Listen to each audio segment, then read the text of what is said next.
El viento nocturno de Chiapas no soplaba, susurraba. Se metía entre los árboles viejos como si conociera los nombres de todos los que alguna vez caminaron por esa hacienda, como si pudiera pronunciar secretos sin que nadie lo notara. Octubre de 1907 estaba por terminar y la luna menguante colgaba baja, pálida, como una uña rota sobre los jardines de la familia Ortega.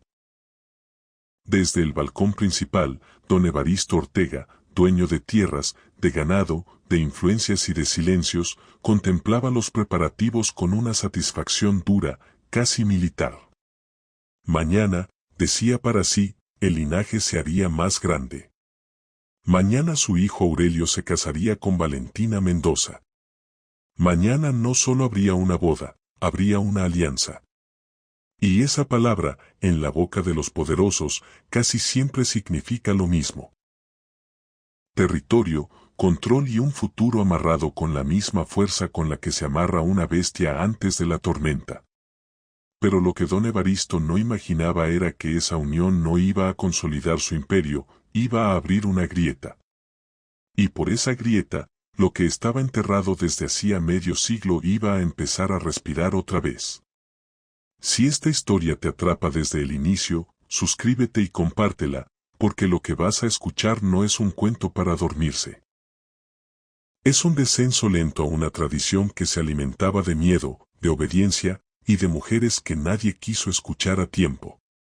La mañana del 31 de octubre amaneció con una niebla espesa que se pegaba a los valles como una tela húmeda.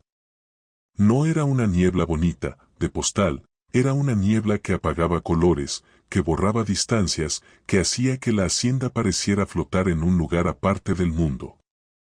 En los corredores, el sonido de pasos se multiplicaba. Sirvientas corriendo con charolas, mayordomos dando órdenes en voz baja, cocineras encendiendo fogones, jardineros acomodando flores para que todo oliera a vida justo cuando algo, allá adentro, olía a encierro. Valentina Mendoza tenía apenas 18 años y estaba en su aposento frente a un espejo grande, adornado como si fuera un altar. Su vestido, traído desde París, decían con orgullo. Era una cascada de seda blanca y encaje fino, un lujo que había cruzado mar, caminos polvosos y lomas imposibles para llegar hasta Chiapas, como si el destino mismo hubiera querido envolverla en una promesa que no era del todo suya. Doña Remedios, la sirvienta más antigua de la casa Ortega, le ajustaba el tocado con manos temblorosas. «Señorita, está usted preciosa», murmuró. Pero su voz no sonaba alegre, sonaba como quien felicita en un velorio para no llorar. Valentina la miró por el espejo. Ahí, entre las arrugas y la piel curtida, había una inquietud que no se podía esconder con palabras bonitas. «¿Qué le pasa, doña Remedios?», preguntó Valentina, sin agresividad, pero con esa intuición que a veces nace cuando una mujer aprende a leer lo que los demás tratan de tapar. La anciana apretó los labios. «Nada, mi niña, nada. Son ideas de vieja». Valentina no soltó la mirada. Había escuchado rumores desde antes, relatos que los peones contaban con el sombrero en la mano, historias que la servidumbre se pasaba como se pasa el pan, rápido y en secreto. Y en todas, una palabra aparecía como si fuera una piedra en la boca, la cripta. Doña Remedios bajó la voz hasta convertirla en un hilo. «Dicen que hace 50 años, la primera esposa de don Próspero, el abuelo de su prometido, fue encerrada ahí adentro sin haber muerto. Que la sellaron. Que gritaron. Que arañó hasta romperse las uñas. Y que nadie se atrevió a abrir, porque en esos tiempos el miedo a la enfermedad era más fuerte que el miedo a Dios». Valentina sintió un escalofrío subirle por la espalda, pero antes de que pudiera reaccionar, las campanas de la capilla repicaron anunciando que la ceremonia estaba por comenzar. La casa entera pareció responder a ese sonido como si fuera una orden. Todo se movió. Todo se aceleró. Todo se disfrazó de celebración, aunque el aire se sentía pesado, como si la hacienda estuviera conteniendo la respiración. La capilla de la hacienda, levantada con piedra gris y un orgullo antiguo, se alzaba entre jardines como una promesa de salvación. Los vitrales proyectaban colores sobre las bancas, la élite chiapaneca se acomodaba con abanicos y trajes oscuros, y más de 200 miradas esperaban el momento exacto en que la novia cruzara la puerta. Llegaron terratenientes, comerciantes, funcionarios del gobierno porfirista, gente con apellido, gente con dinero, gente que sabía sonreír sin mostrar los dientes.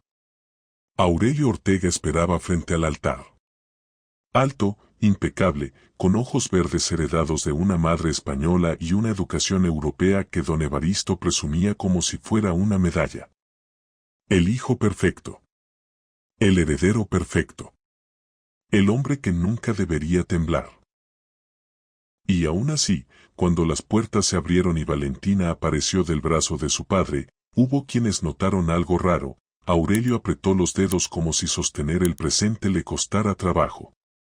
Valentina avanzó envuelta en luz y encaje, con una sonrisa que se veía hermosa y al mismo tiempo lejana, como si una parte de ella ya estuviera mirando hacia otro lado. El padre Miguel Sandoval condujo la ceremonia con solemnidad. El copal subía en espirales, las flores perfumaban el aire, y por un segundo todo pareció normal, correcto, bendecido. Aurelio Ortega y Mendoza, ¿aceptas por esposa a Valentina Mendoza y Castellanos? Sí, acepto, respondió él con una firmeza ensayada. Valentina Mendoza y Castellanos, ¿aceptas por esposo a Aurelio Ortega y Mendoza? Valentina abrió la boca para decir lo que se esperaba. Y en ese instante, como si una mano invisible hubiera atravesado la capilla, un viento helado apagó todas las velas del altar de un solo golpe. La oscuridad cayó como una sábana. El silencio se volvió absoluto. Esos segundos, para quienes estuvieron ahí, se sintieron eternos. Nadie se movía. Nadie tosía. Nadie respiraba fuerte. Y entonces, en esa penumbra que parecía tener vida, la voz de Valentina salió por fin, bajita, casi rota: sí, acepto. Las velas se reencendieron, pero no regresó la calma. El padre Sandoval siguió como pudo, y cuando pronunció el los declaró marido y mujer, algunos aplaudieron para espantar el miedo. Aurelio besó a la novia. El beso selló el vínculo, y también algo más profundo, algo que no se ve cuando se sonríe para la foto. La fiesta se trasladó al gran salón. Porcelana francesa, manteles finos, copas de cristal. Música de mariachi mezclada con orquesta de cámara, porque los Ortega querían tradición y elegancia al mismo tiempo, como si el lujo pudiera tapar cualquier grieta. Don Evaristo brindó con champaña y habló de descendientes, de honor, de futuro. Las copas chocaron. Las risas subieron. Pero el viento regresó, colándose entre cortinas, y algunos juraron haber escuchado un lamento lejano, como un sonido que no encajaba con violines ni con brindis. Don Ramón Mendoza, padre de Valentina, se acercó a don Evaristo con el ceño fruncido. Mis peones dicen que vieron luces cerca de la cripta hace unas horas. Don Evaristo lo despachó con un gesto. Supersticiones. La gente del campo siempre inventa. Pero conforme avanzó la noche, lo extraño dejó de ser detalle y se volvió patrón. Los instrumentos se desafinaban sin razón. Velas que se apagaban aunque nadie soplara. Invitados que veían, en el segundo piso, la silueta de una mujer vestida de blanco caminando por un corredor donde no había nadie. Valentina, en medio de ese lujo, comenzó a apagarse. En el baile nupcial se mareó. Dijo que era el corsé.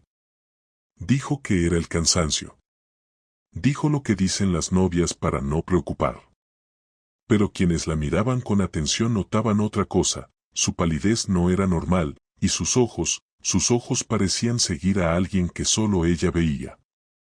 Aurelio se inclinó hacia ella. Mi amor, ¿te sientes bien? Valentina intentó sonreír. Solo estoy cansada. Pero en el reflejo de un espejo alto, Valentina había visto algo que le dejó la piel fría, una figura detrás de ella, una mujer con un vestido parecido al suyo, pero como si hubiera sido enterrado y desenterrado, manchado de tierra, con manos extendidas y uñas rotas. Y cuando Valentina parpadeó, la figura ya no estaba, salvo en su mente, donde se quedó como una astilla. Cerca de la medianoche, don Evaristo decidió hacer algo que, según él, demostraba orgullo familiar, llevar a los invitados más distinguidos a ver la cripta de los Ortega. Una construcción en un cerro detrás de la capilla, hecha con piedra oscura, con una mezcla extraña de estilo europeo y símbolos de la tierra. El sendero se iluminó con antorchas. La gente caminó hablando bajo, con esa emoción morbosa de quien quiere asomarse al misterio sin pagar el precio. El portón de hierro forjado era pesado, frío. Sobre el dintel, una frase en latín: tu muerte, mi vida. Valentina no supo por qué, pero esa frase le apretó el pecho como si fuera un aviso. Al abrirse la puerta, un aire húmedo y helado golpeó a todos.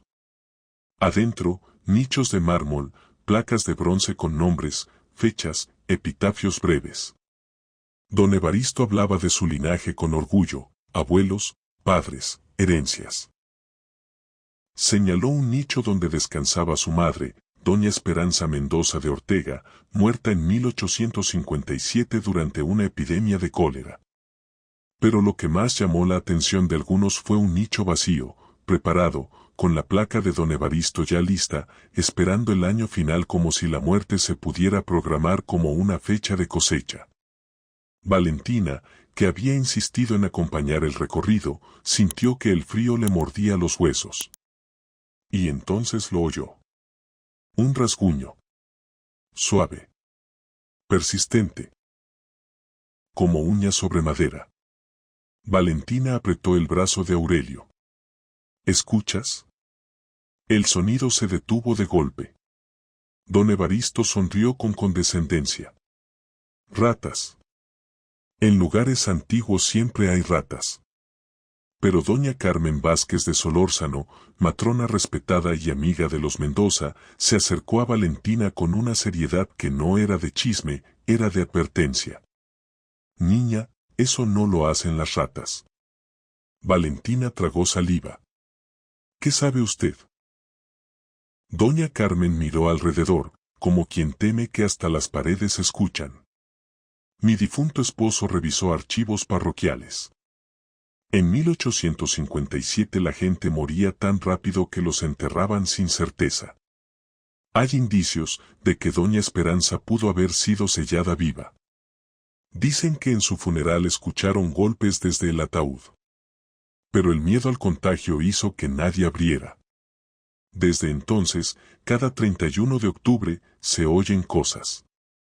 Valentina sintió que el mundo se le inclinaba. Era 31 de octubre. Era su boda. Era el mismo día. ¿Coincidencia? ¿O un círculo que se estaba cerrando sobre ella? Regresaron al salón. La fiesta siguió, pero Valentina ya no estaba presente del todo. Era como si su cuerpo bailara por compromiso, y su mente caminara descalza por la cripta.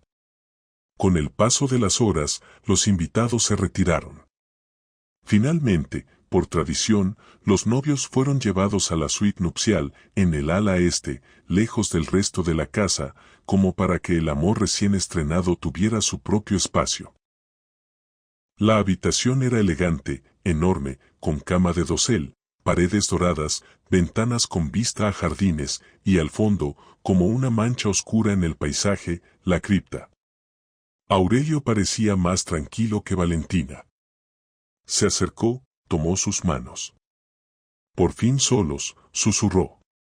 Valentina lo miró y la pregunta le salió antes de que pudiera detenerla. Aurelio, ¿tú crees en los espíritus? Él soltó una pequeña risa, pero no era burla total, era nervio. Valentina, ha sido un día largo. Ella apretó más fuerte. Doña Carmen me dijo cosas de tu abuela, ¿es verdad que pudo haber sido enterrada viva? La expresión de Aurelio cambió como si le hubieran apagado la luz por dentro. ¿Quién te metió eso en la cabeza? Dijo que hay documentos. Aurelio se levantó y caminó hacia la ventana, como si necesitara distancia para sostenerse. Hay cosas de mi familia que es mejor dejar bajo tierra, murmuró.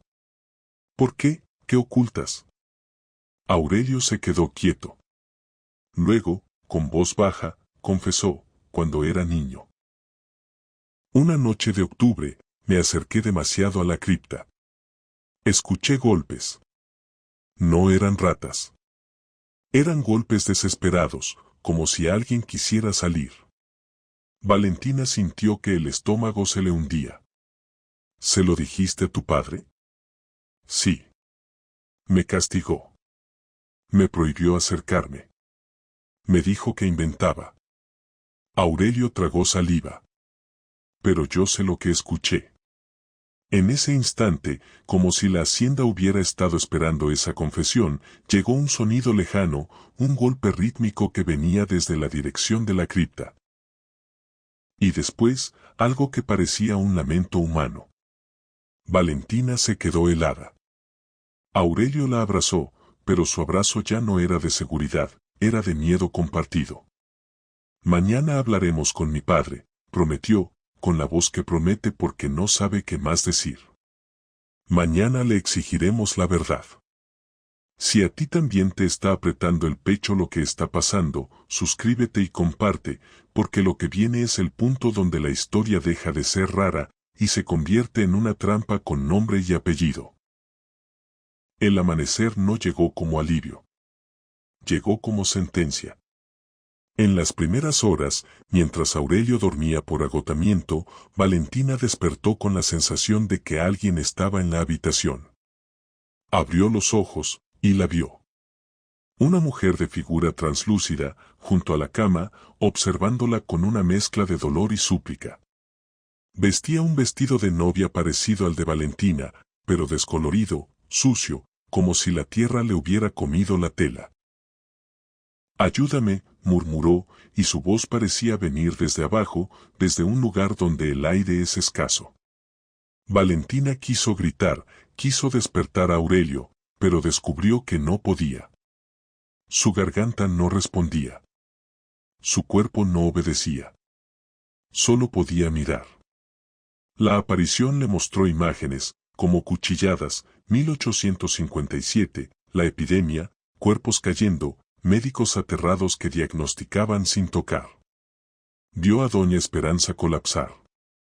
Vio cómo la declaraban muerta. Vio cómo la preparaban, mientras aún respiraba apenas. Y luego, lo peor, despertó dentro de un ataúd, sellado en la cripta. Arañó. Gritó. Rogó. Sus uñas se rompieron. Sus manos sangraron. Morí lentamente, dijo el espíritu. 3 días. Y mi alma no descansó. Me quedé aquí, esperando que alguien reconociera la verdad.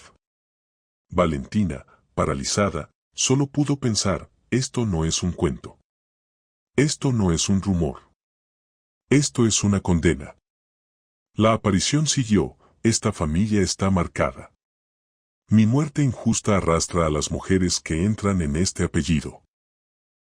Tú serás la próxima, como lo fue la esposa de mi hijo, como lo fue la prometida anterior de Aurelio.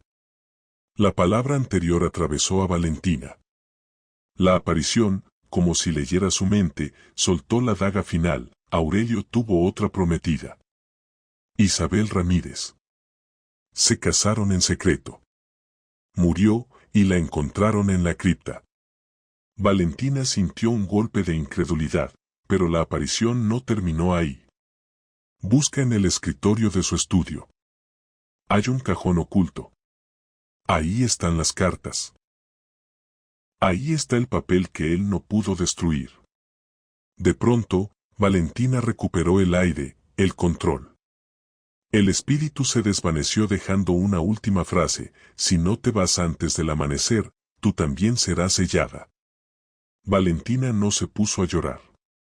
No porque no quisiera, sino porque el miedo le amarró las lágrimas. Se vistió con rapidez, silenciosa, y salió al pasillo como sombra. Bajó hacia el estudio, una habitación masculina con libros y retratos de antepasados que miraban desde la pared como jueces. Encontró el escritorio, buscó con dedos temblorosos, halló un mecanismo oculto y el cajón secreto se abrió como si siempre hubiera esperado a una mano desesperada. Cartas firmadas por Isabel Ramírez. Palabras de amor. Fechas recientes. Y, entre ellas, un certificado de matrimonio, 1905. Aurelio Ortega e Isabel Ramírez. Esposos. Valentina sintió que las piernas le fallaban. Siguió leyendo y encontró una carta donde Isabel hablaba de pesadillas con la abuela, con la cripta, con el miedo de morir enterrada. Valentina apretó los papeles contra su pecho. Ya no era intuición. Ya no era miedo. Era evidencia. Regresó a la habitación justo cuando Aurelio se movía en la cama. Él abrió los ojos y la vio pálida. ¿Dónde estabas? Valentina tragó saliva. No podía dormir. Salí por aire. Aurelio la miró como si tratara de medirla por dentro. ¿Estás bien? Sí, solo cansada. Ella se metió bajo las sábanas, escondiendo los papeles. Aurelio la abrazó y susurró, te amo. Haría cualquier cosa por protegerte. Y esa frase, dicha en ese momento, sonó como amenaza, no como promesa. Lo que siguió no fue un giro inesperado.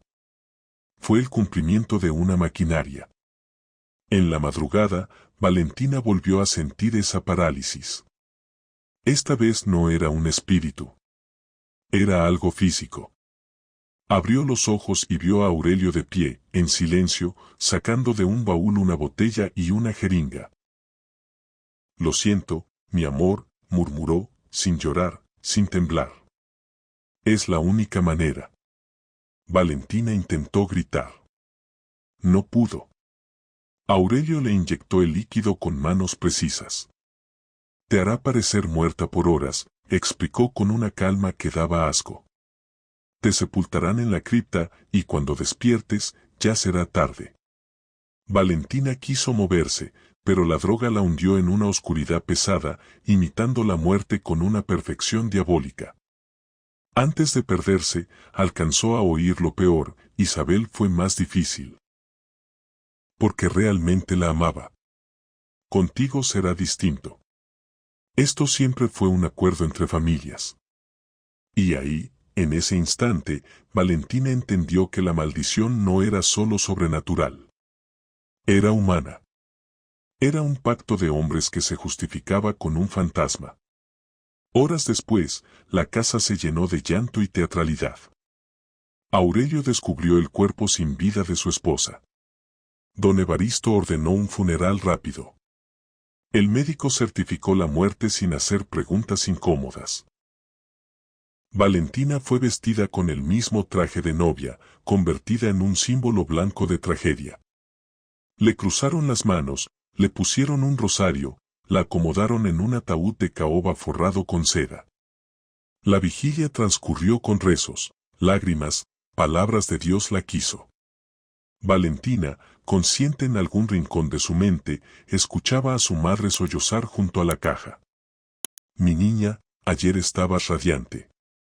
Valentina quiso responder. No pudo.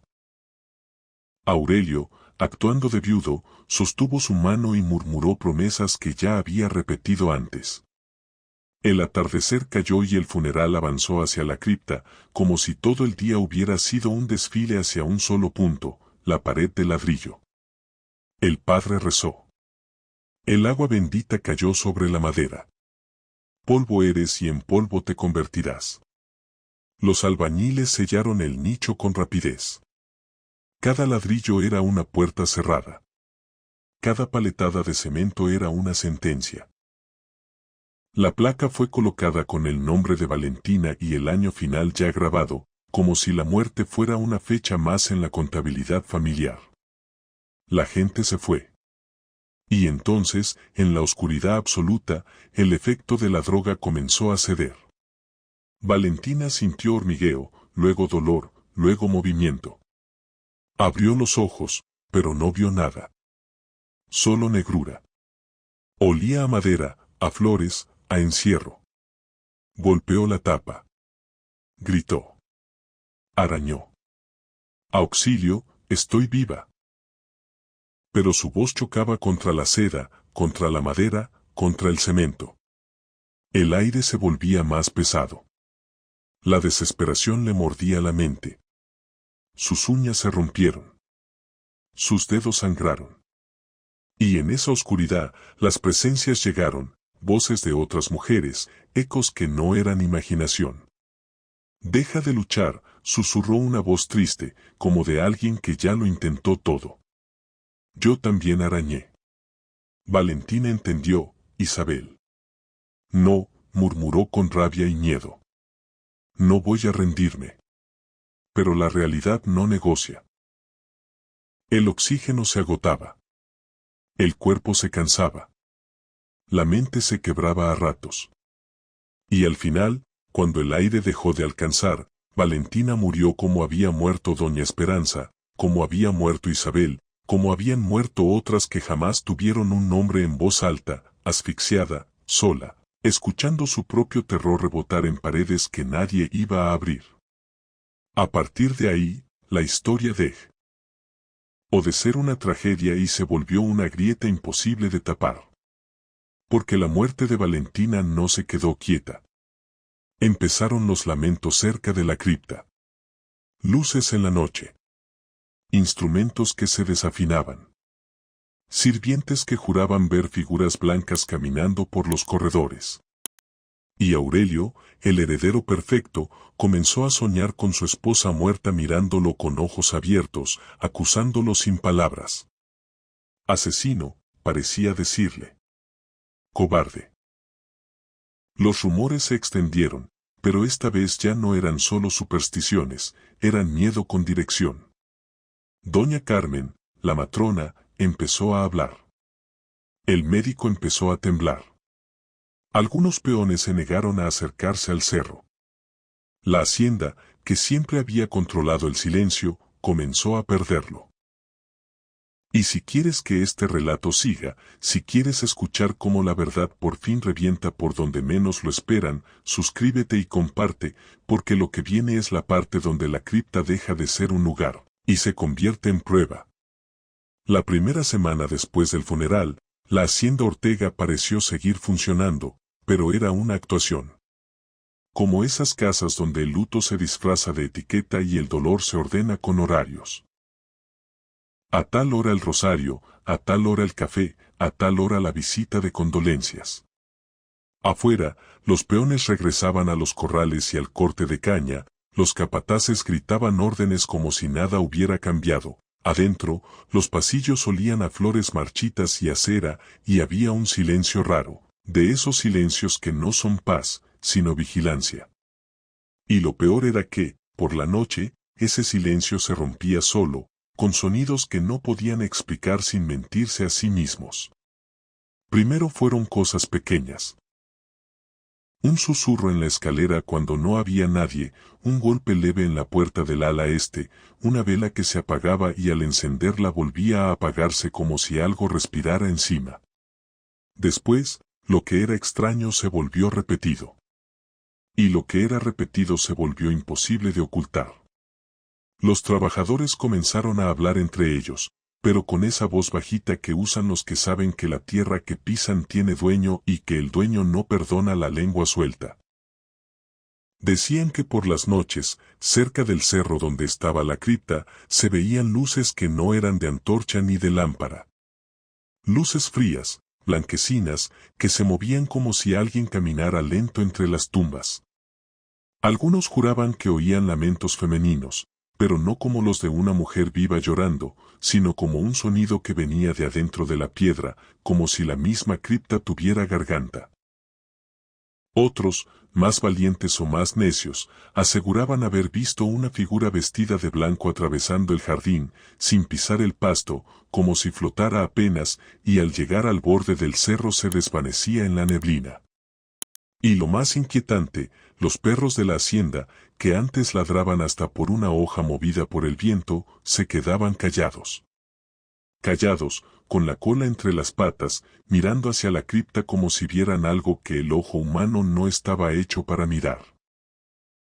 Aurelio, el viudo reciente, empezó a comportarse como si el duelo le hubiera durado lo que dura una copa. Por el día se mostraba firme, correcto, educado, con el mismo porte del heredero perfecto. Recibía condolencias, firmaba papeles, hablaba de cosechas, de acuerdos, de negocios, como si Valentina hubiera sido un paréntesis trágico y no una esposa. Pero por la noche era otro. Los sirvientes que entraban a su despacho a dejarle agua o café encontraban la botella de licor a medio vaciar, el cenicero lleno, y a Aurelio con los ojos rojos, mirando fijo una esquina del cuarto como si ahí hubiera alguien. A veces murmuraba solo. A veces decía perdón sin que nadie le preguntara nada. Y una madrugada, la más fría de todas, gritó. Un grito corto, seco, como cuando te ahogas y el aire no entra. Los guardias corrieron. Lo encontraron sudando, temblando, con las manos apretando la sábana. Está aquí, murmuró. Está aquí. No dijo nombre, pero todos supieron a quién se refería. Porque en esa hacienda, desde el funeral, el nombre de Valentina se decía como se dice una maldición, rápido y con miedo. Si hasta aquí ya sientes el nudo en el estómago, suscríbete y compártelo, porque lo que viene es el momento donde el silencio de los Ortega empieza a romperse frente a testigos. Y cuando una familia poderosa pierde el control de su secreto, lo que sale no es una verdad limpia. Sao podrido. Sale con dientes. El domingo siguiente, como marcaba la costumbre, se celebró misa en la capilla de la hacienda. Los Ortega necesitaban que la gente los viera de pie, necesitaban mostrar que la tragedia no los doblaba, que la fe seguía intacta, que la casa seguía siendo casa.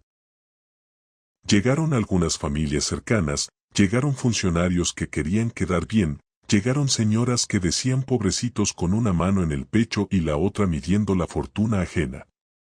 El padre Sandoval subió al altar con el rostro pálido. Sus manos temblaban levemente cuando levantó el cáliz. No era por la edad. Era por una sensación que no lo dejaba desde el funeral, la sensación de haber rezado sobre alguien que no debía estar bajo tierra todavía. A mitad de la misa, justo cuando la capilla parecía entrar en ese trance repetitivo de oraciones, ocurrió lo mismo que en la boda, pero peor. Todas las velas del altar se apagaron al mismo tiempo, como si alguien hubiera soplado desde adentro del muro.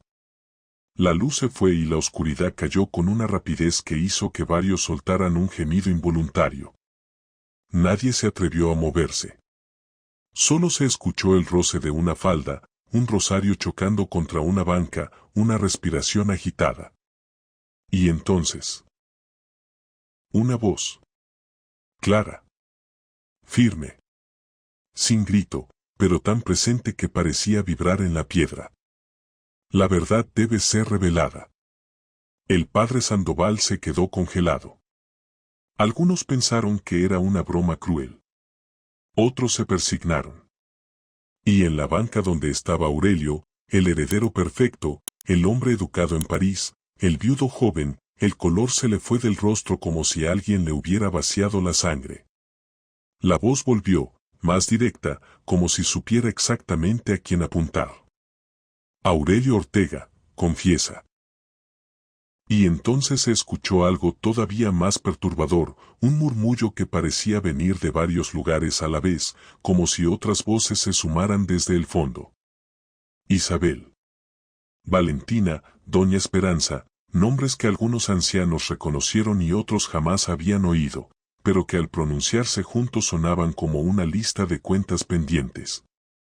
Varios feligreses se levantaron en pánico para salir y las puertas se cerraron de golpe, solas, con una fuerza que no era humana. Hubo gritos. Hubo llanto. El padre Sandoval intentó decir algo, pero su voz no salió. Y en medio del caos, Aurelio se quedó sentado, rígido, con la mirada clavada en el altar como si viera, ahí mismo, a la novia que él lloraba. La oscuridad duró apenas unos segundos más, pero bastó para dejar una marca. Cuando las velas se encendieron de nuevo, el aire estaba helado. El padre Sandoval, con la cara descompuesta, dio por terminada la misa sin explicaciones. La gente salió atropellándose, murmurando lo mismo. Esto ya no es normal. Algunos se juraron no volver. Otros corrieron a contarlo a San Cristóbal. Los peones, que siempre habían tenido miedo de hablar, ahora tenían miedo de callar. Y en los ojos de varias mujeres, sobre todo las madres, empezó a nacer una idea que no se dice en voz alta al principio, pero que crece sola: a esa muchacha la mataron. Esa tarde, doña Carmen Vázquez de Solórzano fue una de las primeras en romper el pacto tácito de silencio. Ella, que ya había advertido a Valentina en la cripta, se encerró en su casa y escribió una carta larga, temblorosa, con nombres y fechas, y la mandó con un mensajero al doctor Artemio Fuentes, el médico del pueblo. El mismo que había certificado la muerte de Valentina. Usted sabe, decía la carta en esencia. Usted vio. Usted firmó. Y ahora las paredes están hablando. El doctor Fuentes leyó y sudó frío. Porque desde hacía noches no dormía. Porque soñaba con una tapa de ataúd arañada. Porque escuchaba, al despertar, un rasguño inexistente en su ventana. Porque en esos sueños veía sus propias manos firmando un papel mientras una mujer, detrás, intentaba abrir los ojos. Mientras tanto, en la casa de los Mendoza, la madre de Valentina, doña Mercedes, estaba hecha pedazos. No era un dolor normal. Era el dolor de una madre que siente que algo no encaja, que la muerte de su hija fue demasiado rápida, demasiado conveniente, demasiado limpia para una casa que huele a secretos. Lloraba frente al retrato de Valentina, rezaba, volvía a llorar, y en medio de esa noche interminable, ocurrió algo que cambiaría todo. En su habitación, cuando estaba sola, sintió un frío repentino, como si alguien hubiera abierto una puerta al invierno. Alzó la vista, y la vio. No como un monstruo. No como una sombra. La vio con la serenidad de su hija, con esa mirada que una madre reconoce aunque pasen 1000 años. Mamá, murmuró la figura. Doña Mercedes no gritó. Se le quebró el cuerpo. Cayó de rodillas. Mi niña, yo sabía que esto no era normal.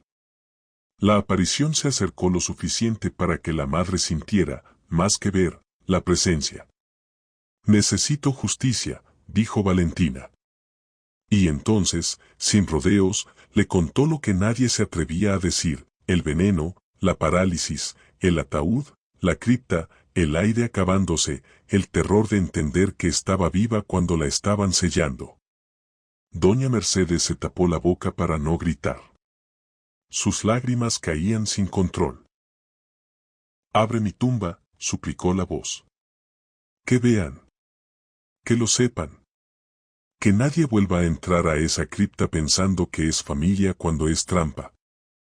A la mañana siguiente, doña Mercedes dejó de ser una mujer rota y se convirtió en una mujer peligrosa.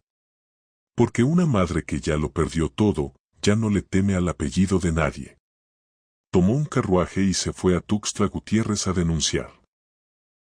En oficinas donde antes la habrían callado con cortesías, ella entró con la espalda recta y el nombre de su hija en la boca. Pidió audiencia con el procurador. Exigió una investigación. Al principio, intentaron apagarla con la misma receta de siempre: señora, tenga calma, señora, no hay pruebas, señora, la familia Ortega es respetable. Pero doña Mercedes no se movió. Respetables son mis lágrimas, dijo. Respetable era mi hija viva. Si no investigan, haré que esta historia se escuche hasta en la capital. Y lo más extraño fue que, en cuestión de días, comenzaron a llegar testimonios. No oficiales, no firmados, pero insistentes, un sepulturero que oyó golpes hace años y lo callaron, un albañil que recibió órdenes de sellar más rápido, un peón que vio a Aurelio ir a la cripta antes del amanecer con lámpara en mano. Rumores que, juntos, empezaban a formar un mapa. El procurador, un hombre pragmático llamado Esteban Morales, decidió hacer lo que nadie quería hacer, ordenar una exhumación. No porque creyera en fantasmas, sino porque cuando demasiada gente tiene miedo del mismo lugar, a veces ese lugar guarda algo real. La exhumación se programó con discreción, pero en pueblos así nada es discreto. El día señalado, llegaron autoridades, médicos, representantes de ambas familias. La cripta volvió a abrirse. El aire helado golpeó a todos. Y el nicho de Valentina fue el centro del mundo por unos minutos. Cuando rompieron el sello y abrieron el ataúd, el silencio fue total. No hubo gritos de «Dios mío», ni dramatismo de novela, porque a veces el horror verdadero no deja voz. Los médicos vieron lo que tenían que ver. Las manos no estaban acomodadas como en la vigilia. Había señales claras de desesperación. Las uñas destruidas. La tapa marcada por arañazos. La posición del cuerpo no era la de alguien que se fue en paz. Era la de alguien que luchó. Los presentes retrocedieron. Doña Mercedes se agarró del marco del nicho para no caer. El procurador Morales se quedó pálido. Y el doctor Artemio Fuentes tembló. Porque ahí, frente a todos, la verdad lo estaba señalando. Y cuando el procurador lo miró fijo, el médico entendió que ya no había firma que lo salvara. Yo, balbuceó. Yo no, yo, y entonces se quebró. Confesó que había recibido dinero. Confesó que le dijeron que anotar. Confesó que la muerte fue certificada sin revisar lo que se debía revisar. Confesó que había un líquido que dormía a las mujeres hasta hacerlas parecer muertas. Y esa confesión fue la cuerda en el cuello de la familia Ortega. Esa misma tarde, el procurador firmó la orden de arresto para Aurelio Ortega. Las autoridades se dirigieron a la hacienda. Llegaron al portal donde tantas veces se había brindado por la honra. Don Evaristo los recibió con soberbia, fingiendo sorpresa, fingiendo indignación. ¿Cómo se atreven? Pero la ley ya traía un cadáver que no cuadraba. ¿Dónde está Aurelio?, preguntaron. Don Evaristo apretó la mandíbula. No lo sé. Mintió mal. Los peones, desde lejos, miraban con ojos que ya no bajaban. Un guardia dijo en voz baja lo que varios habían visto: anoche lo vi, caminó hacia la cripta con lámpara y pala. Buscaron. Registraron. Y cuando encontraron a Aurelio, lo encontraron donde una parte de él sabía que terminaría, frente al nicho de Doña Esperanza. Tirado. Con la pala cerca. Vivo, pero vacío. Sus ojos abiertos sin mirar. Su cuerpo sin heridas graves, pero su mente como arrancada. Lo llevaron al hospital. Nadie entendía por qué no respondía. Pero las enfermeras decían algo que se repetía cada noche, sus labios se movían. Murmuraba. Pedía perdón. Y a veces, en voz apenas audible, decía nombres. Valentina. Isabel. Mamá, como si estuviera encerrado en un lugar donde ellas lo tenían acorralado sin salida. Si estás sintiendo que esto se pone cada vez más oscuro, comenta desde donde estás viendo esta historia, porque lo que viene es el momento donde el asesino, sin querer, empieza a hablar, y revela que esto no era un accidente aislado, sino una tradición. Y cuando una tradición se sostiene con sangre, la caída no es elegante, es escandalosa. Doña Mercedes, con una calma helada, fue al hospital. No para perdonar. No para compadecer. Fue por la verdad completa. Se sentó junto a la cama de Aurelio y lo miró como se mira a un animal que ya no puede morder. ¿Qué te dice mi hija?, preguntó, sin alzar la voz. Aurelio, por primera vez, reaccionó. Lloró. Un llanto espantoso, como si llorara a alguien que está siendo aplastado por recuerdos ajenos. Está aquí, murmuró. No se va. Me hace sentirlo, me hace sentir el ataúd, el aire, la oscuridad. Doña Mercedes cerró los ojos un segundo, respiró, y lo obligó a seguir. Habla. Aurelio tragó saliva. No fue la primera, confesó. Isabel, también. Y antes hubo otra. Doña Mercedes sintió que el mundo se le partía en dos. ¿Cuántas? Aurelio se llevó las manos a la cabeza como si le doliera. Mi abuelo, mi padre, todos. Lo llaman maldición, pero es un pacto. Dicen que si no lo hacemos, la familia pierde todo. Tierras. Dinero. Poder. Dicen que el espíritu de Doña Esperanza exige sangre y que la sangre mantiene la fortuna. Doña Mercedes no se movió, pero por dentro algo ardía. ¿Y tú lo creíste? Aurelio sollozó. Me lo enseñaron. Desde niño. Me dijeron que era necesario. Que era tradición.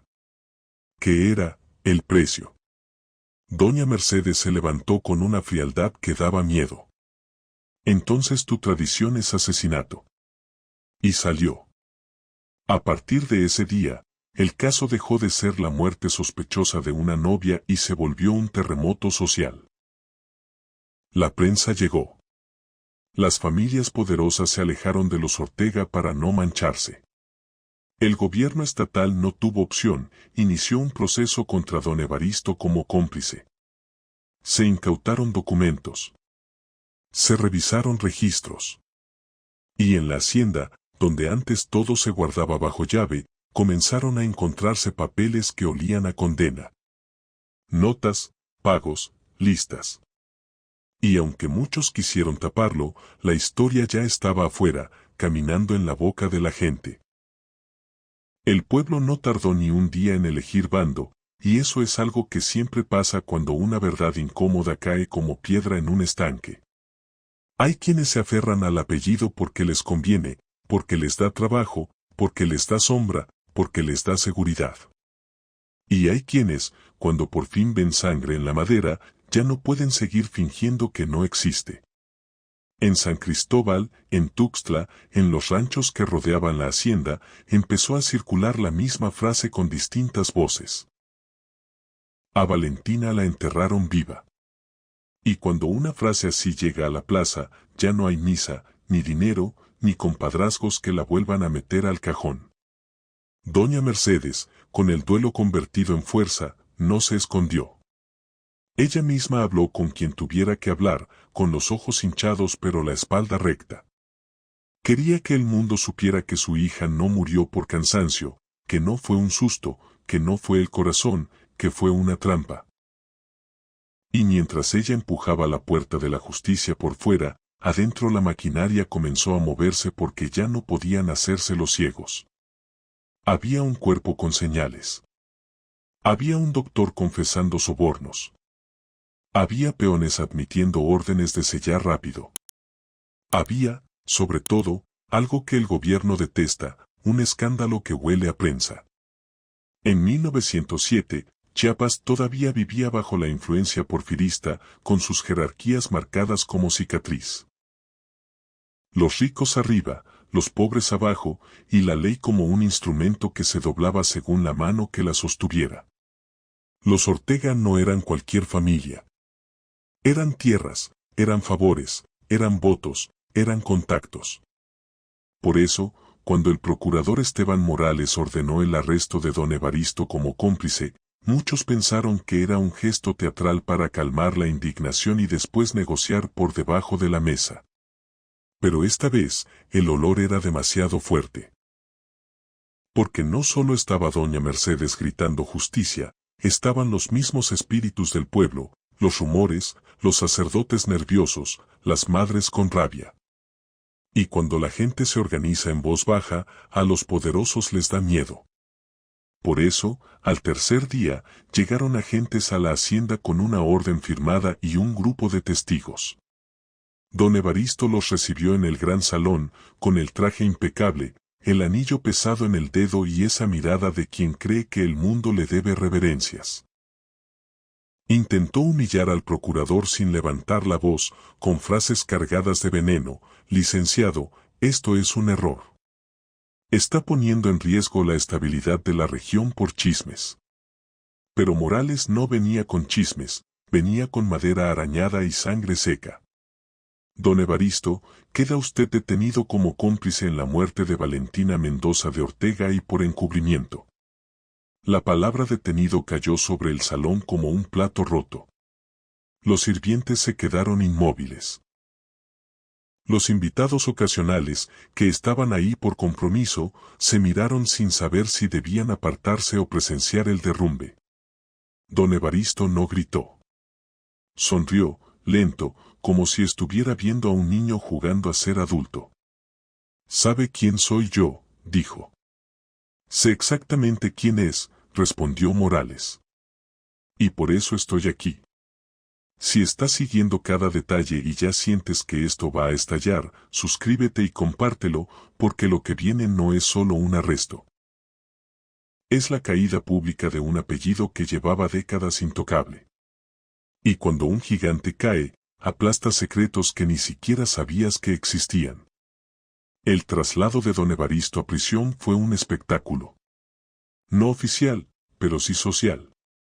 Carretas que se detenían para mirar, gente asomada desde portales, mujeres persignándose, hombres escupiendo al suelo en señal de desprecio o nervios.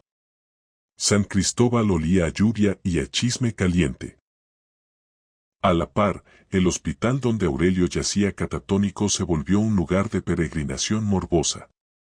Unos iban a rezar por él, otros iban a comprobar con sus propios ojos que el heredero se había vuelto loco, y otros iban con la esperanza secreta de escuchar de su boca alguna confesión que terminara de rematar a la familia.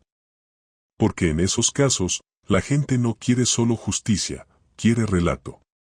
Quiere oírlo de labios del monstruo. Quiere que el monstruo se rompa frente a todos. Pero la verdadera bomba no fue Aurelio hablando a medias ni don Evaristo encarcelado. La verdadera bomba fue lo que se encontró dentro de la hacienda cuando el gobierno ordenó un cateo formal. Los agentes registraron el despacho principal, los armarios, los cuartos cerrados, los sótanos, las cajas fuertes, y al principio hallaron lo típico: escrituras, dinero, cartas comerciales, cuentas. Hasta que llegaron a un cuarto que muchos sirvientes conocían, pero nadie se atrevía a abrir sin permiso: el archivo familiar. Era una habitación seca, aislada, con estantes de madera y cajas marcadas con fechas. Don Evaristo siempre decía que ahí estaba la historia del linaje. Y sí, lo estaba. Solo que no como la imaginaban. En una caja de cuero, detrás de libros viejos con tapas finas, encontraron un cuaderno. Uno de esos cuadernos con letra firme, como de contabilidad. No tenía título elegante. Solo una palabra en la primera hoja: registro.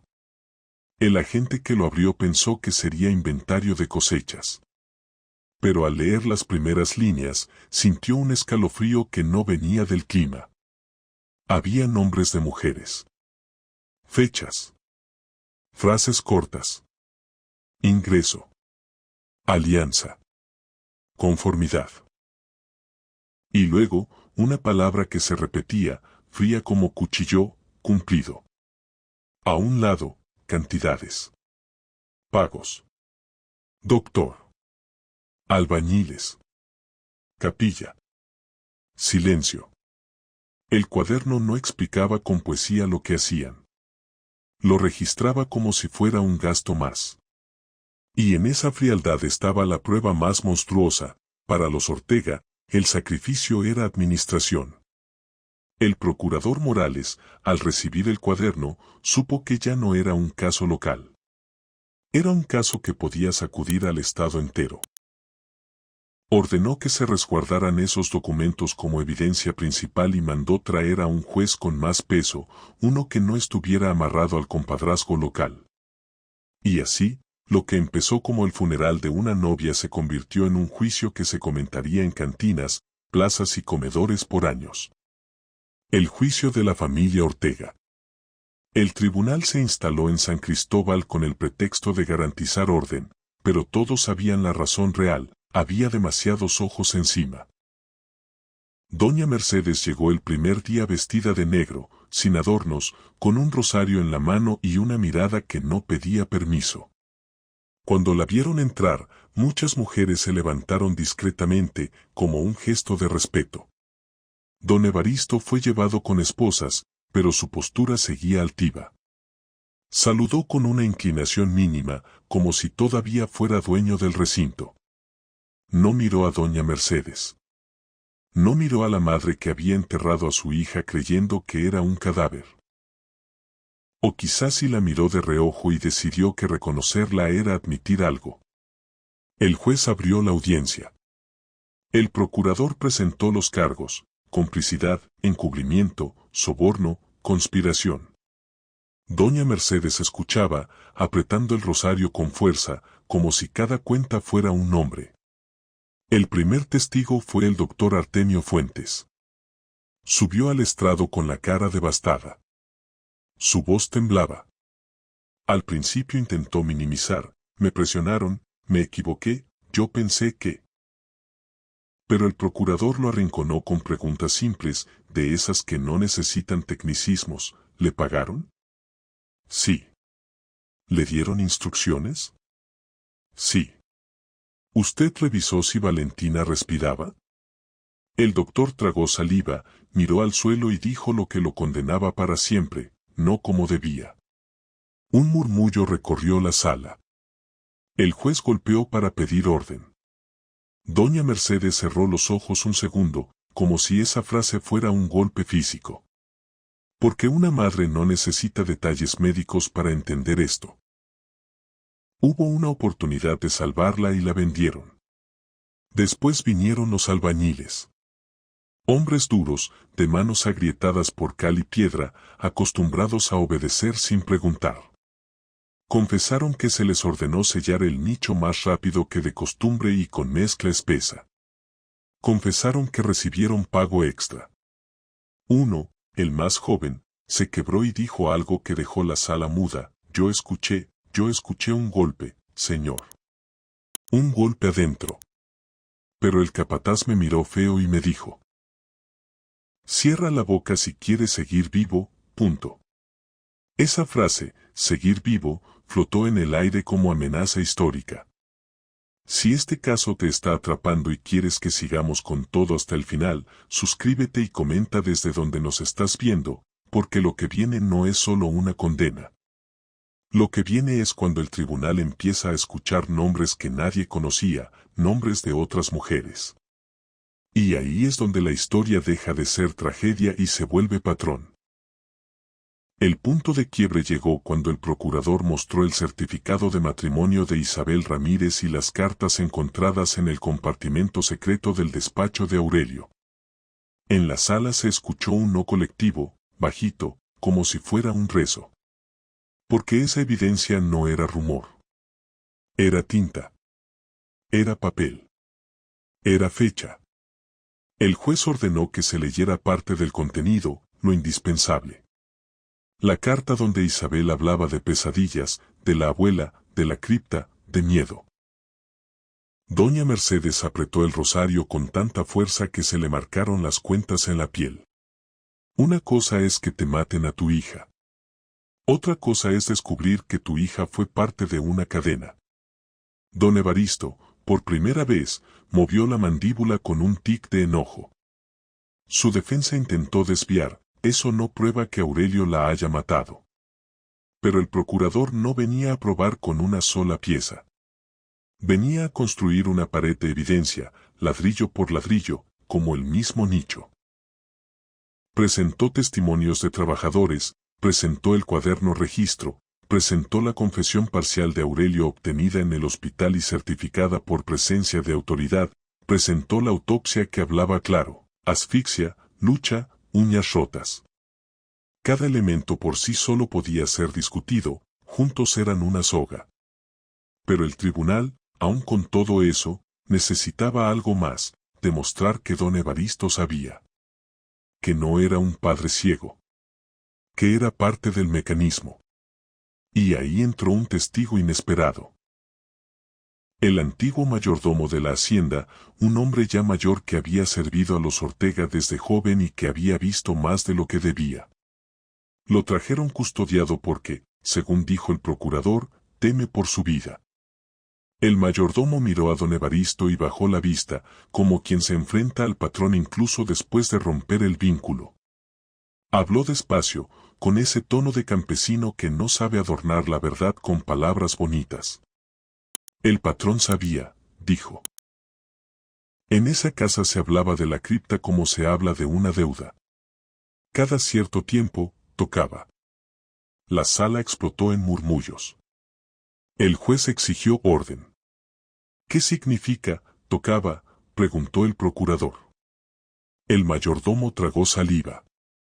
Que había que cumplir. Que si no se cumplía, venía la ruina. ¿Y quién decía eso? Don Evaristo. Y antes, su padre. La defensa intentó hacerle caer, ¿usted cree en fantasmas? ¿Usted oyó con sus propios oídos que lo ordenara? Y el mayordomo respondió con la frase más simple y más devastadora, yo no creo ni dejo de creer. Yo vi. Y entonces contó algo que había guardado por años, la noche en que Isabel murió, como Aurelio caminó hacia la cripta con lámpara, como el doctor salió del despacho con cara de culpa, como los albañiles trabajaron hasta el amanecer, como el patrón pagó sin pestañear.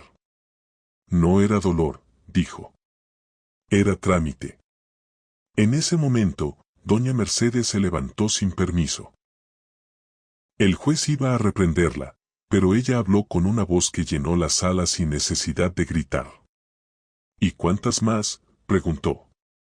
No era una pregunta al mayordomo. Era una pregunta al mundo. Era una pregunta al juez. Era una pregunta a Dios. El juez pidió que se sentara, pero su pregunta quedó clavada. ¿Cuántas más? Aurelio, mientras tanto, empeoraba en el hospital. Los médicos decían que era shock, que era crisis nerviosa, que era agotamiento mental, pero nadie podía explicar por qué su cuarto se ponía helado por las noches. Las enfermeras susurraban que escuchaban voces de mujer cuando entraban a revisar. Una dijo que vio un reflejo en la ventana, una figura de blanco detrás de Aurelio, con la cabeza inclinada, como si le estuviera hablando al oído. Otra juró que, al limpiar la mesita, encontró gotas rojas, pequeñas, como si alguien hubiera tocado la madera con dedos heridos. Nadie quiso firmar esas declaraciones oficialmente. Pero el miedo también es testigo, aunque no se suba al estrado. Y entonces pasó lo que terminó de convertir todo esto en leyenda oscura, Aurelio murió. No durante el juicio, no en la hacienda, sino en una cama de hospital, vigilado, con médicos cerca. Murió al amanecer, después de una noche en la que, según el guardia, no dejó de murmurar. El doctor de turno escribió paro cardíaco, pero cuando lo voltearon para cambiarle las sábanas, vieron marcas. Arañazos. Moretones. Señales que no cuadraban con un hombre inmóvil. El guardia se persignó. El doctor palideció. Nadie quiso hablar demasiado. Solo se miraron con esa expresión que dice, aquí pasó algo y no quiero ser el siguiente. La muerte de Aurelio sacudió el juicio. Su defensa quiso usarla como cortina, miren, el joven murió, esto es una tragedia, basta de persecución. Pero el procurador lo volteó, murió el acusado, pero la red sigue viva. Y el responsable de sostenerla está aquí, don Evaristo. Don Evaristo, por primera vez, se vio menos soberbio. No derrotado, pero sí inquieto. Porque aunque él sabía controlar hombres, dinero, tierras, no sabía controlar lo que estaba pasando con los muertos. El veredicto tardó, porque el juez no quería equivocarse en un caso que podía incendiar el Estado. Pero al final, la evidencia era demasiado pesada. Don Evaristo fue declarado culpable de encubrimiento y complicidad.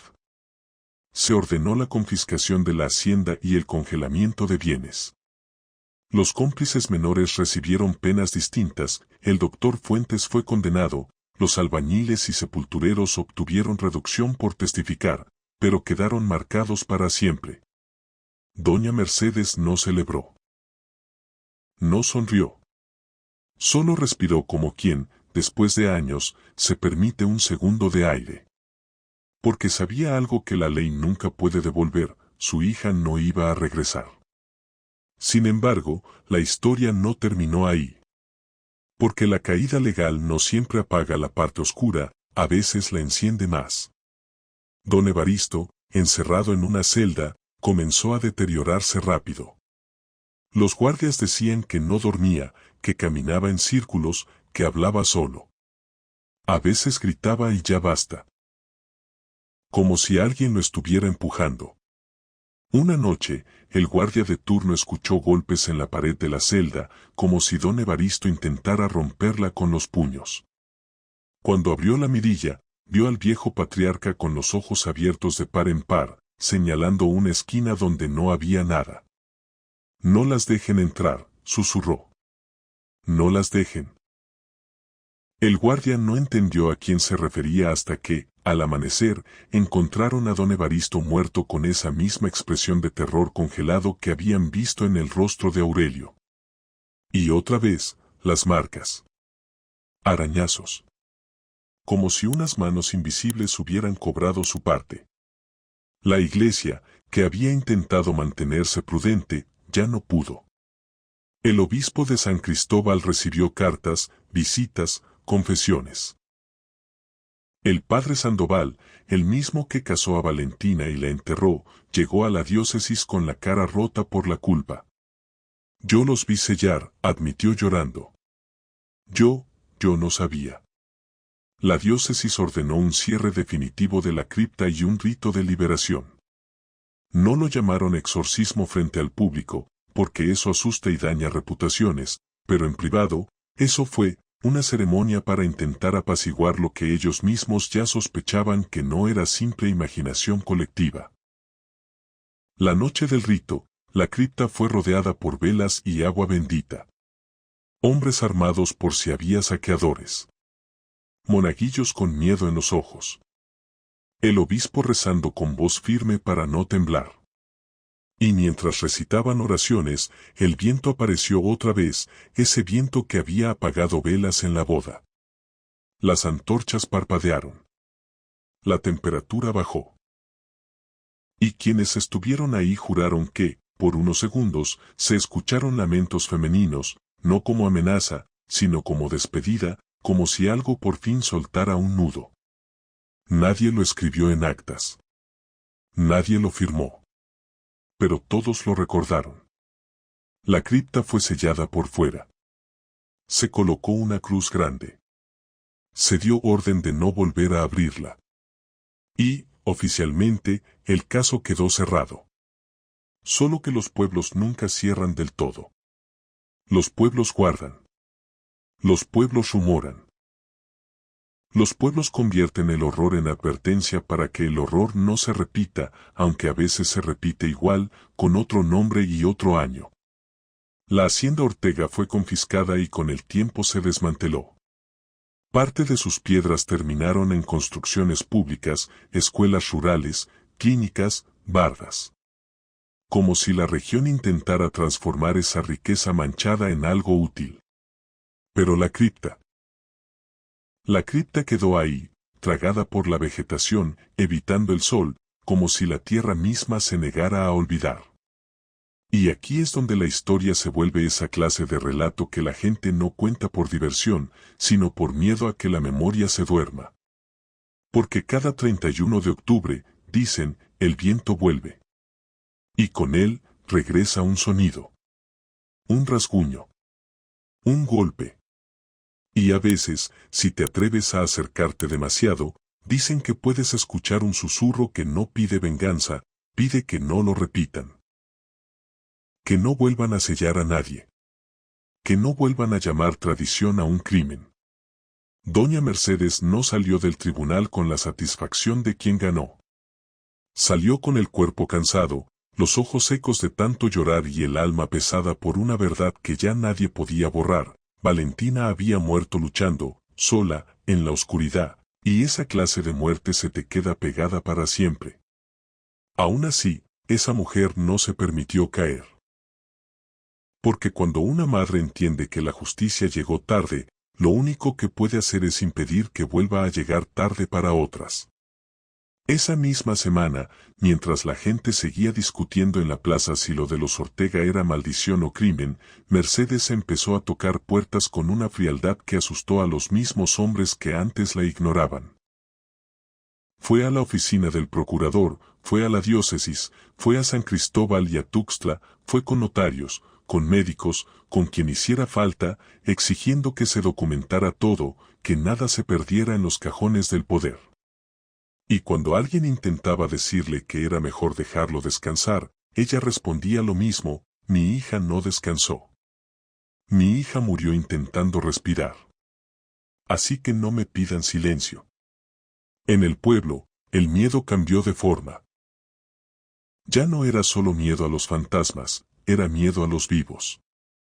Porque se corrió la versión, esa versión que siempre aparece cuando cae un apellido grande, que los Ortega no eran los únicos, que había otros hombres con rituales y secretos, que había otros doctores dispuestos a firmar papeles, que había otras criptas donde el aire se acabó antes que el pecado. Algunas familias empezaron a cerrar filas, no por fe, sino por temor. Otras, en cambio, vieron en la caída de los Ortega una grieta y, por primera vez, se atrevieron a hablar de cosas que habían pasado hace años y que nadie quiso investigar. Doña Mercedes escuchaba en silencio, anotaba nombres, fechas, lugares, y entendió algo con claridad: el caso de Valentina había abierto una puerta que ya no se podía cerrar. La gente, cuando por fin pierde el miedo, empieza a contar lo que ha tragado durante décadas. Si esta historia te está encendiendo la piel, suscríbete y compártela, porque lo que viene es el remate más inquietante, lo que encontraron después, cuando por fin se atrevieron a abrir rincones que la familia Ortega había protegido con amenaza y con rezo. Y te lo digo desde ahora, hay paredes que guardan voces incluso cuando nadie las escucha. La hacienda fue intervenida por el gobierno, pero no fue un operativo limpio. Hubo resistencia silenciosa. Capataces que escondieron papeles, sirvientes que lloraron por perder su trabajo, peones que se quedaron porque no tenían a dónde ir. La tierra no cambia de dueño sin que se rompan vidas alrededor. Y aún así, la orden se cumplió: bienes congelados, cuentas revisadas, y el lugar, poco a poco, quedó como un animal grande al que le quitan el corazón y lo dejan ahí, respirando por costumbre. La mansión se fue vaciando. Los candiles se apagaron. La música se terminó. Y los corredores, que antes olían a cera y a comida, empezaron a oler a humedad y abandono. Pero la cripta era otra cosa. La cripta no era un cuarto más. Era el núcleo del mito y del crimen. Por eso, aunque la diócesis dijo sellada para siempre, la gente seguía mirando hacia ese cerro como se mira a un pozo que ya te tragó una vez. Doña Mercedes, por su parte, no se fue a llorar a su casa. Hizo algo que en esos años parecía imposible para una viuda con el apellido manchado por escándalo: convirtió el dolor en trabajo. Empezó en pequeño, ayudando a madres del pueblo que habían perdido hijas por enfermedades raras o accidentes que olían a mentira. Pagaba traslados, conseguía testigos, presionaba a autoridades locales, empujaba para que hubiera exhumaciones cuando nadie se atrevía. Y con el tiempo, ese movimiento discreto se volvió una especie de red. No lo anunciaban en periódicos, no era un programa, era boca a boca, mujeres hablando con mujeres, nombres que viajaban en rebozo y en susurro. Y eso, en un México que estaba a punto de entrar en turbulencia, era peligrosísimo. Porque en 1910 la revolución reventó como trueno, y Chiapas, aunque lejos de las grandes batallas del norte, sintió el temblor social. Hombres armados atravesando caminos, haciendas exigiendo protección, pueblos defendiendo lo poco que tenían. En medio de ese caos, muchas historias se perdieron, muchos archivos se quemaron, muchos casos se enterraron otra vez, pero el de Valentina no se enterró, porque ya estaba demasiado expuesto. Y, curiosamente, ese periodo de violencia tuvo un efecto extraño.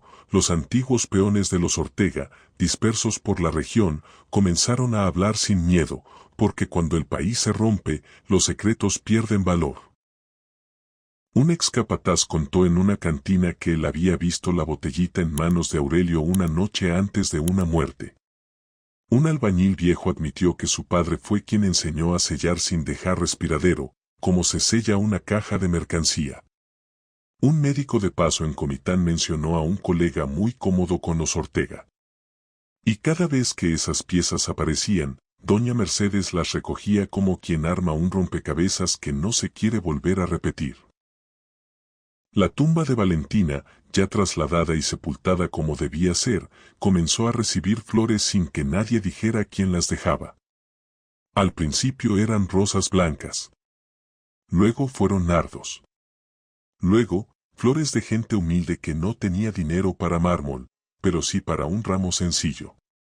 Y empezó un rumor, que si una mujer iba a rezar ahí por justicia, sentía calma, como si alguien le pusiera una mano en el hombro. La iglesia nunca confirmó nada. El gobierno nunca dijo nada. Pero el rumor creció, y con el rumor llegó el peregrinaje. Mujeres de comunidades cercanas llegaban a pedir fuerza para enfrentar golpes, abandonos, traiciones. No por fantasmas, sino por valor. Porque Valentina, aún muerta, se convirtió en símbolo de algo que en esa época era casi prohibido decir en voz alta, que una mujer también merece verdad. Y mientras tanto, del lado oscuro, la cripta siguió siendo evitada. Se decía que, después del cierre, los animales no se acercaban. Que los perros se quedaban a distancia, con las orejas gachas. Que las aves cambiaban de ruta. Que el viento soplaba raro, como si en ese cerro la brisa tuviera memoria. La gente empezó a ponerle un nombre a lo que se escuchaba en las noches de octubre, el rasguño. No era un golpe fuerte. Era un sonido tenue, insistente, como uñas en madera, como dedos buscando salida. Algunos juraban que era imaginación. Otros juraban que era el eco de Doña Esperanza. Otros juraban que era el coro de todas, Isabel, Valentina, Carmen Solís, nombres que el juicio apenas alcanzó a sacar a la luz. Y lo más inquietante es que el rasguño no se escuchaba cualquier día. Se escuchaba, casi siempre, en el mismo periodo. Finales de octubre, justo cuando la tierra se llena de ofrendas, justo cuando el mundo de los muertos parece caminar más cerca del mundo de los vivos. Si llegaste hasta aquí, deja tu comentario con la palabra cripta para saber que estás escuchando con atención, porque ahora viene lo que nadie se atreve a contar completo, el hallazgo que apareció años después, cuando la hacienda fue demolida y la región intentó reciclar las piedras de ese horror. Y ese hallazgo, te lo juro, fue la última prueba de que Valentina no fue una historia bonita para asustar niños, sino un crimen real con una huella imposible de borrar. En la década de 1950, cuando el gobierno impulsó la redistribución de tierras y el desmontaje de ciertas propiedades, la antigua mansión de los Ortega ya era un cascarón. Algunos decían que la demolición era necesaria, que el lugar era símbolo de abuso, otros decían que era sacrilegio, porque ahí hay historia. La realidad fue más simple, la mansión se caía sola, y además sus piedras servían para construir escuelas, clínicas, caminos. La región necesitaba infraestructura, y lo que antes fue lujo, se volvió material. Los trabajadores llegaron con herramientas, comenzaron a tumbar muros, a levantar polvo, a romper lo que quedaba del techo abovedado. Era un trabajo sucio, pero normal. Hasta que alguien habló de entrar a la cripta. Oficialmente estaba sellada. Oficialmente nadie debía tocarla. Pero los sellos, con el tiempo, se quiebran, y el miedo también. Había un interés práctico, sacar piedra, limpiar el cerro, evitar que se volviera refugio de animales o de gente que fuera a hacer cosas peores. Así que un grupo de hombres, con un capataz distinto, sin la sombra directa de los Ortega, decidió abrir una parte, no los nichos, no profanar, según decían, solo revisar el estado del lugar. Y esa fue la decisión que cambió el tono del pueblo por generaciones. Cuando removieron parte del cierre exterior y se asomaron, el aire que salió era frío y viejo, como si hubiera estado guardado 100 años. Les golpeó la cara una humedad extraña y un olor a cera rancia mezclado con algo metálico. Encendieron lámparas. Vieron los nichos, las placas, el mármol, el sistema de espejos de velas que aún tenía restos. Y entonces, uno de los hombres se quedó quieto, mirando un punto específico. No era un nicho abierto. Era un nicho sellado por dentro, pero con marcas. Marcas en la madera interna del ataúd visible por una grieta mínima entre ladrillo y placa, como si el tiempo hubiera reventado el sellado en un rincón. El hombre acercó la lámpara y dijo en voz baja, «Aquí alguien peleó». No lo dijo con emoción.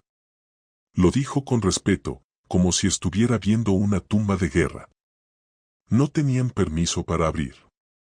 Pero ya habían visto demasiado. Y cuando el ser humano ve sangre donde le dijeron que había paz, la curiosidad se vuelve obligación. Con el capataz dudando, y algunos hombres persignándose, decidieron remover solo lo necesario para confirmar si había peligro estructural, esa fue la excusa. Quitaron ladrillos con cuidado, abrieron espacio, y asomaron la tapa del ataúd por una rendija mayor. Lo que vieron los dejó helados, surcos profundos, marcas de uñas, como si alguien hubiera arañado desde adentro con desesperación. Algunas manchas oscuras, viejas, ya casi polvo. Y algo más, algo que no era mancha ni rasguño, letras. Letras talladas torpemente en la madera, como puede tallar alguien con uñas rotas o con un pedazo de metal, sin luz, sin aire, con el tiempo encima. El capataz, temblando, deletreó con la lámpara, «Va». Len, y se quedó sin voz. Otro hombre completó, casi sin querer, «Valentina». El nombre estaba ahí. No en una placa elegante. No en un registro de parroquia. No en el discurso del cura. Estaba donde solo puede estar el nombre de una persona que sabe que se está muriendo y que necesita dejar una prueba. Debajo, más pequeño, casi ilegible, había otra frase, incompleta, como si la mano se hubiera quedado sin fuerzas, «No. Es». Nadie terminó de leerla en voz alta. No hacía falta. Era el grito escrito de alguien enterrado vivo. Ese hallazgo no se publicó en periódicos grandes, porque a esas alturas el país tenía otros dolores, pero se corrió por el pueblo como se corren las verdades que no quieren ser oficiales.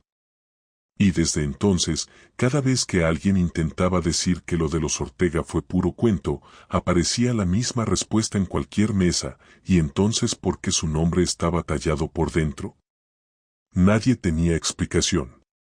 ni el más escéptico podía reírse igual después de eso.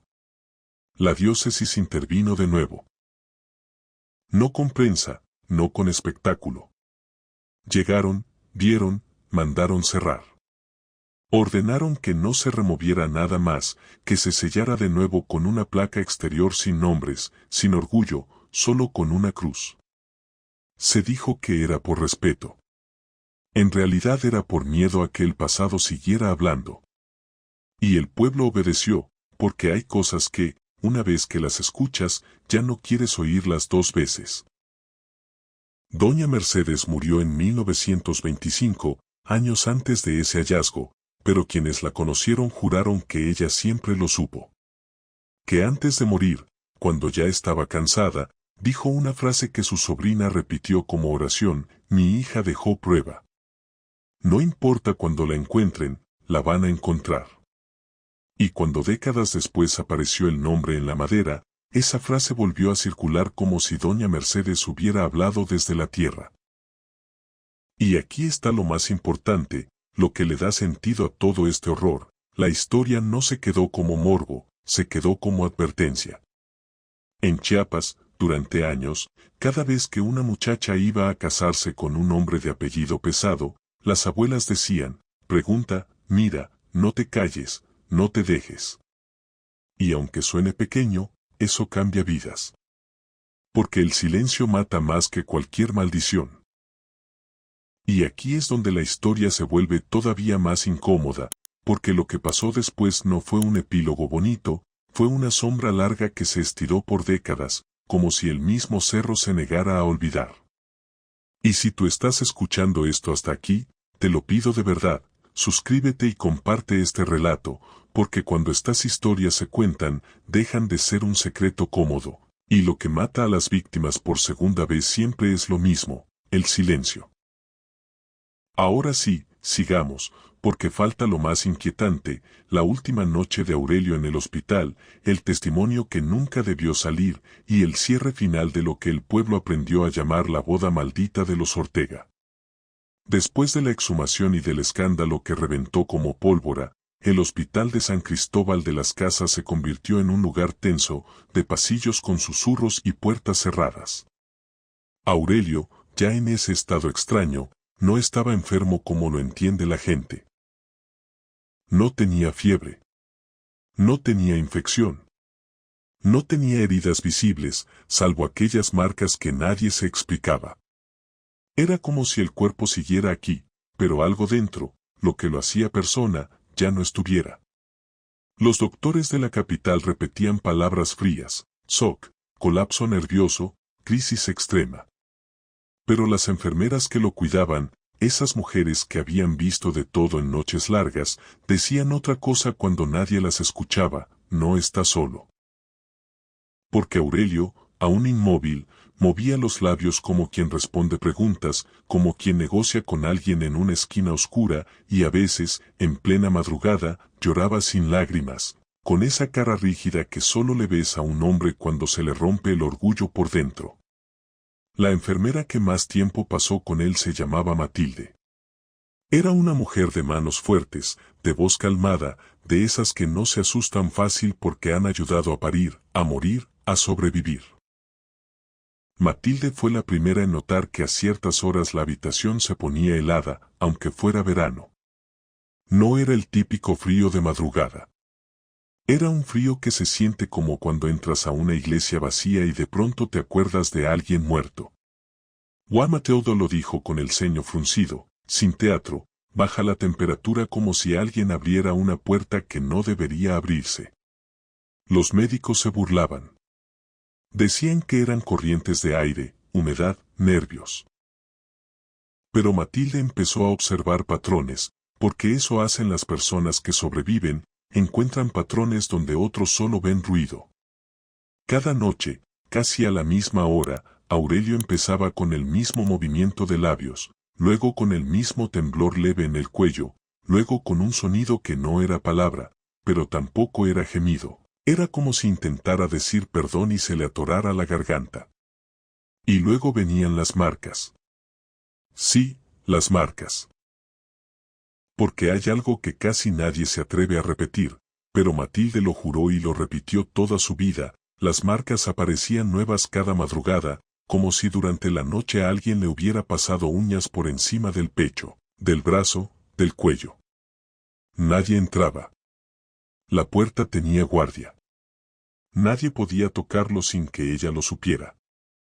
Y aún así, a veces amanecía con esas líneas rojas, como de arañazo reciente. El padre Miguel Sandoval, el mismo que había casado a Aurelio con Valentina, pidió permiso para entrar. No lo hizo por curiosidad, lo hizo porque, aunque la iglesia puede negar muchas cosas en público, en privado sabe que hay sufrimientos que no se curan con medicina. Entró con su estola, con un frasco pequeño de agua bendita, con una Biblia que ya había tocado demasiados muertos. Al acercarse a la cama, Matilde vio el cambio inmediato en Aurelio. Abrió los ojos más de lo normal y, por primera vez, pareció mirar algo con terror real. No al sacerdote. A algo detrás del sacerdote. Matilde sintió el impulso de voltear, pero no lo hizo, porque hay instintos que te mantienen viva. El padre comenzó a rezar en voz baja, y cuando levantó el crucifijo frente al rostro de Aurelio, el hombre reaccionó con una fuerza que no parecía humana para un cuerpo catatónico. Se arqueó, tembló, apretó la mandíbula, y soltó esa palabra, esa única palabra que heló el cuarto entero: perdón. No fue una súplica bonita. Fue un sonido roto, como si le arrancaran la palabra desde adentro. El padre Miguel se persignó, Matilde apretó las sábanas, y en ese momento la lámpara de la pared parpadeó 2 veces, como si alguien soplara desde un lugar invisible. La enfermera juró que escuchó, apenas, un murmullo fino, no de hombre, no de doctor, no de sacerdote. Un coro bajito, femenino, como si varias mujeres hablaran al mismo tiempo sin querer ser entendidas. Y luego todo volvió a la normalidad. Aurelio quedó otra vez quieto, respirando, pero con los ojos llenos de agua, como quien se ahoga sin agua. Doña Mercedes fue la última en entrar, y su visita no fue para consolar al asesino. Fue para arrancarle verdad.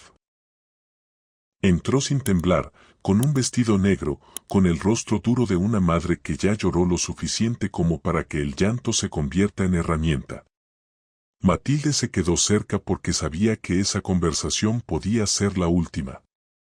Doña Mercedes se sentó al borde de la cama y habló despacio: claro, si Valentina está aquí, quiero que me lo digas. Si te habla, quiero que me lo repitas. Si te muestra lo que ella vivió, quiero que lo describas. Porque lo que me importa ya no es tu alma. Lo que me importa es que el mundo sepa lo que hicieron. Aurelio empezó a llorar con un sonido feo, animal, como alguien que ya no puede sostener la máscara. Y entonces, con una voz bajita, sin fuerzas, dijo lo que Matilde nunca olvidó: no se van. No se van nunca. Están aquí. Me hacen respirar su aire. Doña Mercedes no se inmutó. ¿Cuál aire? Aurelio tragó saliva, como si tragara tierra. El del ataúd. El aire que se acaba. El aire que pesa. Me lo ponen en el pecho.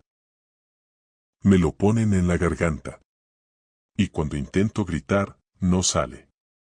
Doña Mercedes cerró los ojos un segundo. No para llorar. Para aguantar. Luego preguntó lo único que importaba para el caso: ¿quién te ayudó? Y ahí, en esa habitación, comenzó a caer una lista que sonaba como el mapa de una podredumbre vieja: el doctor que firmó, el hombre que trajo la droga, el sepulturero que escuchó y cayó, el albañil que selló rápido, el capataz que amenazó. Aurelio soltaba nombres entre sollozos. Algunos eran reales. Otros eran medias verdades. Pero doña Mercedes, con esa inteligencia que solo te da el dolor, supo distinguir lo útil de lo teatral. Le hizo repetir. Le hizo precisar. Le pidió fechas. Lo apretó sin tocarlo. Matilde fue testigo de todo, y años después, cuando ya nadie quería hablar, esa enfermera seguía repitiendo la misma frase: esa madre no vino a vengarse. Vino a documentar. Esa madrugada fue la última. La noche final de Aurelio no fue tranquila. Según Matilde, empezó con un silencio extraño. Luego, cerca de las 3, el hombre abrió la boca como si fuera a gritar, pero no gritó. Se quedó con la boca abierta, temblando, y lágrimas corriendo sin sonido. Matilde le tomó el pulso y lo sintió acelerado, como caballo asustado.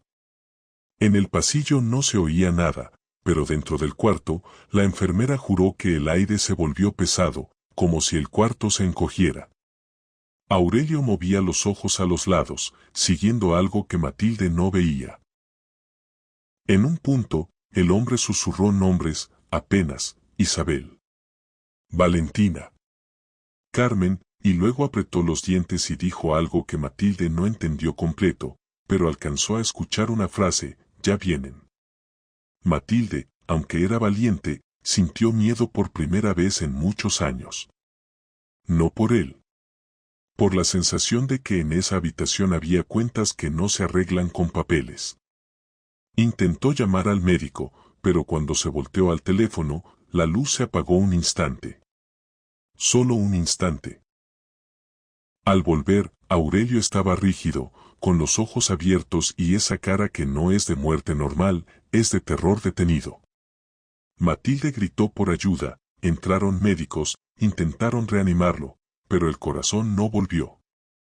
Y cuando le abrieron la camisa para las maniobras, vieron otra vez las marcas, más profundas, más frescas, como si alguien hubiera decidido firmar el final con uñas. El médico escribió paro cardíaco. La iglesia dijo Dios lo juzga. El pueblo dijo se lo llevaron.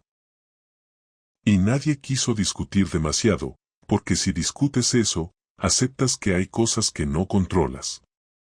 Lo que sí controlaron, inmediatamente, fue el daño público. El juicio contra don Evaristo siguió, la hacienda cayó, la cripta se selló otra vez. Pero en lo social, lo verdaderamente fuerte fue otra cosa. Por primera vez, en un pueblo de esa región, se habló en voz alta de un crimen que tenía prestigio encima. Y cuando eso pasa, ya no hay vuelta atrás. Pasaron años. El tiempo hizo lo que hace. Las caras nuevas sustituyeron a las viejas, los niños crecieron, los chismes se convirtieron en leyenda, pero la leyenda no se fue por el lado bonito, se fue por el lado que duele. La gente dejó de contar la maldición como cuento de espantos y empezó a contarlo como advertencia. No te cases con secretos.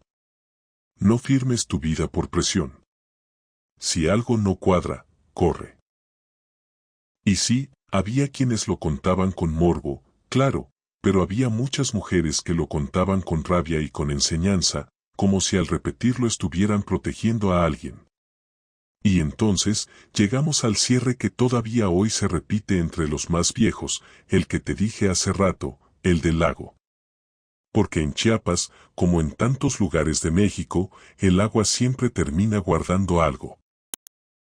Años después, ya cuando la mansión estaba derruida y solo quedaban piedras y maleza, una muchacha del pueblo, de nombre Elisa, juró que vio novias de blanco caminando cerca de un ojo de agua que quedaba al costado del camino viejo. Elisa era joven, de familia humilde, no ganaba nada inventando. Dijo que iba regresando al atardecer con un cántaro, que el cielo estaba gris, y que de pronto sintió que el aire se puso helado como en la madrugada. Miró hacia el agua y vio reflejada una figura blanca. Pensó que era su imaginación, pero cuando levantó la mirada, la figura ya no estaba en el reflejo, estaba del lado opuesto, parada, quieta. Elisa dijo que le vio el vestido, blanco, antiguo, mojado en la orilla, como si hubiera salido de tierra y agua al mismo tiempo.